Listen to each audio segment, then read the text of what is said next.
And don't talk to me about abuse, because the fact of the matter is most mothers can conduct far more child abuse than men do. Matter of fact, statistically, it's very rare for a man to abuse a child. If you look at the overall statistics, those are the facts.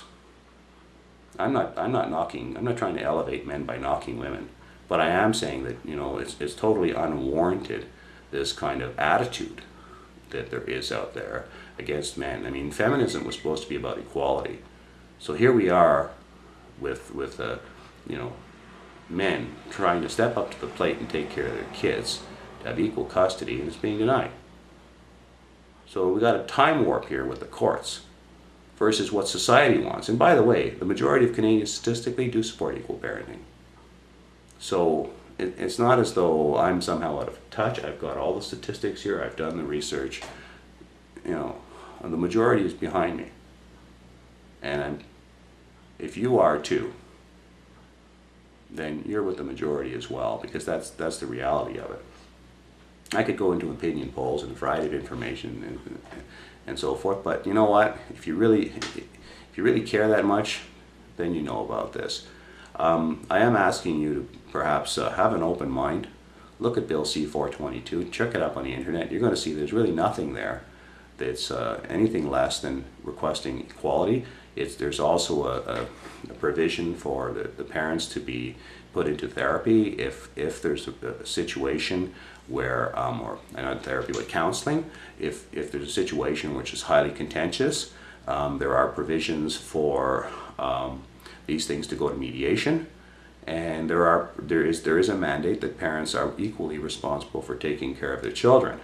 In addition to that, there are provisions in Bill C422 to prevent the current situation of collusion with lawyers and their clients, to prevent the fraud that's going on with lawyers who know what the precedents are and are tailoring their cases to match the existing precedents where sole custody has been granted, which in fact is a form of fraud that's being committed by lawyers. But of course, the Law Society being completely incestuous with the lawyers and having no independent governing body here, federal legislation or other government body to control the lawyers. I mean, essentially we have a situation here where you know, they get away with pretty much anything, and if you complain you know, to the Law Society, well, you know, that's like you know, complaining to the murderer about murder.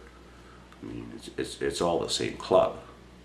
Okay, they don't represent the general public, they represent their fellow lawyers. You know, most of the English-speaking world also has an independent governing body to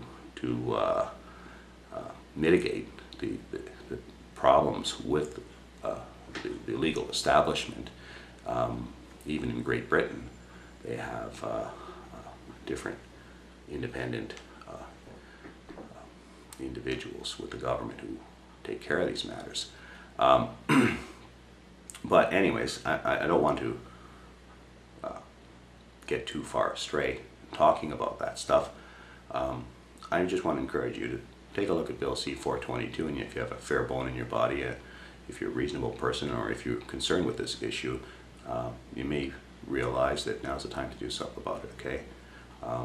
Whatever you can do, let's make some noise about this, okay guys? Let's just make some noise. I don't care if you want to put together a protest, you want to jump around in a Batman suit, or whatever the hell it is you want to do. Do any damn thing that you feel is necessary in your conscience to bring attention to the need for this reform of current legislation within Canada. The only proviso I put on that or any of this is, you know, try and keep it legal. That's all I can say.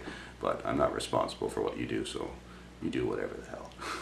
Okay. So I just hope that you know, decency will prevail, and that you know, perhaps this may be a period in time when we may look back on this in history as just having been another sad chapter that has gone by the wayside, and that human rights and respect for others has prevailed. So with that, without further ado, take a look at Bill C422. I hope you're going to be supportive of it. whether you're a man or a woman. This is not a gender issue. This is an issue of equality and fairness.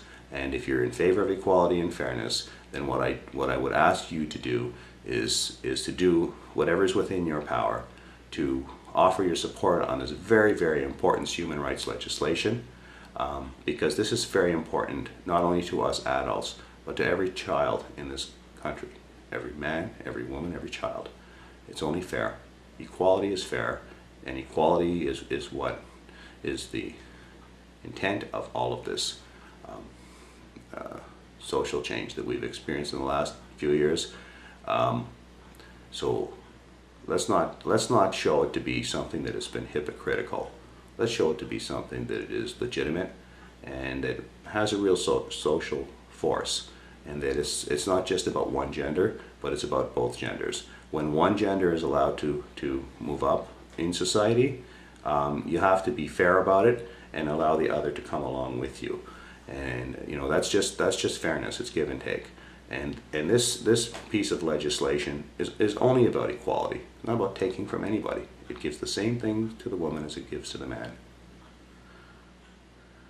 But it gives a hell of a lot more to the child. And isn't that what this is all about at the end of the day? Don't you think that you had a right as a child to have a relationship with your father and your mother equally? Don't you feel that you have a biological right to that? Well, that's what this legislation is about. So, with that said, you know, search your own conscience and search what you wanted in your life, and then offer your children nothing less. Thank you very much, and I hope to see you doing something to publicize this cause and to support what we're doing. Have yourself a good day.